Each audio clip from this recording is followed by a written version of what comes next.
contract, but Ohtani doing all he can to prove he deserves the bag. And remember, he's also an ace pitcher, which we hope to see next year. Shohei, just the sixth player to have 40 home runs and 40 steals in the season, and the quickest to reach those numbers. Now on the brink of becoming the first player ever to have 50-50 in one season.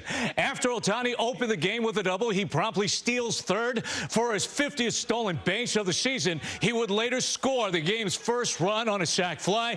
Second, Shohei gets his second hit of the game and first RBI. Brings home Max Muncy an early 2-0 lead. Shohei then stole his 51st base, jump ahead to the sixth inning. Dodgers leading 7-3. Ohtani crushes that to the upper deck. His 49th home run. It's 9-3. Then in the seventh inning, history is made. Ohtani goes opposite field for his 50th home run. He's 5 for 5 on the day at that point with 3 runs scored, 7 RBIs, 12 total bases. Fans wanted a curtain call, and he gives that to them. And put a cherry on top of that. Ninth inning, Ohtani goes yard again. His 51st home run to go with 51 stolen bases. It's also his first 6-hit game in his major league career. 10 RBIs, 17 total bases, and he's now in the postseason for the first time in his career as the Dodgers clinch a playoff berth with a 20-4 win. It's going to be a happy flight home. You know, back in the 80s, Nike turned to Spike Lee to create a commercial with Michael Jordan that it must be the shoes that makes him so good. Fast forward 30 years, and the Dodgers' Shohei Ohtani is setting those records, and he hasn't changed his shoes since. He had them custom-made for Players Weekend. Kurt Sandoval introduces us to the man behind the Man Pro Athlete shoes.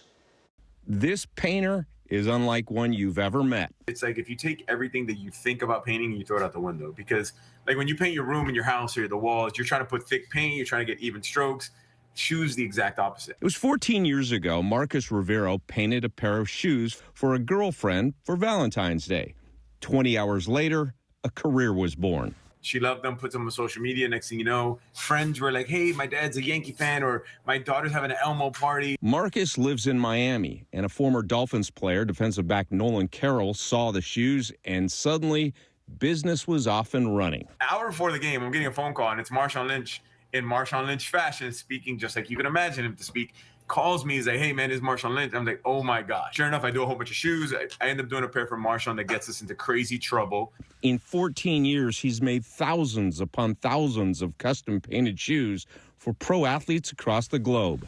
Major League Baseball had a 51-49 rule, which stated 51% of the shoe had to be the primary color of the team. Those rules have now disappeared. The other aha moment was when Shohei Ohtani's people called asking for a shoe for Players Weekend, showcasing his dog. It was one of those oh man moments.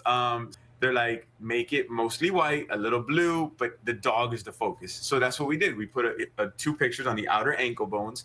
And our thing was like, he's going to wear Players Weekend, amazing. He keeps it, donates it, whatever. The man hasn't taken them off. But I got a call 3 days ago from Shohei's people via New Balance. It was like, he needs another pair, not to wear, but for his house. Amazing speaks to the shoes and Shohei. Kurt Sandoval, ABC 7 Eyewitness News.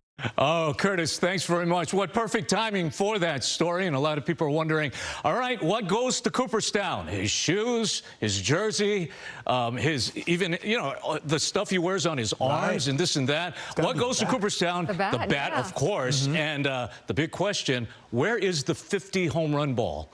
It went into a crowd of people in right field in Miami, and no one has come forward. We haven't seen anything on the internet yet. But as the game wore on, people just started gravitating towards right field, and then he hits the 50th home run to left. Oh, no. He went the opposite way. And by the way, on top of everything he did today, he became the Los Angeles Dodgers single-season home run leader ever in the history of the Dodgers. He beat Sean Green's 23-year-old record set in 2001, which was 49.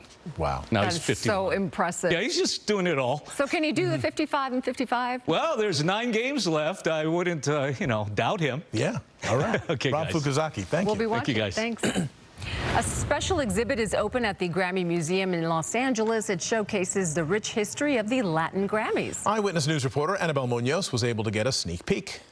With the start of the 21st century came the birth of the Latin Grammys. This iconic picture in 2000, where you have Celia, Ricky, and Gloria opening the first ever Latin Grammy Awards. To mark its 25th anniversary, the Latin Recording Academy has curated an exhibit showcasing the history and diversity of these artists, cultures, and genres. Bachata to merengue, a lot of Mexican or Colombian, but also Cuban and Puerto Rican. The exhibit at the Grammy Museum in Los Angeles features looks from the Latin Grammy stage and red carpet. This red dress belongs to the late Mexican-American singer Jenny Rivera, Colombian singer Karol G's metallic pink dress, Peso Pluma's black and white blazer, and a blue and white wig belonging to the legendary Cuban singer Celia Cruz. Each artifact tells a story about a moment in time as well as the exponential growth of Latino and Spanish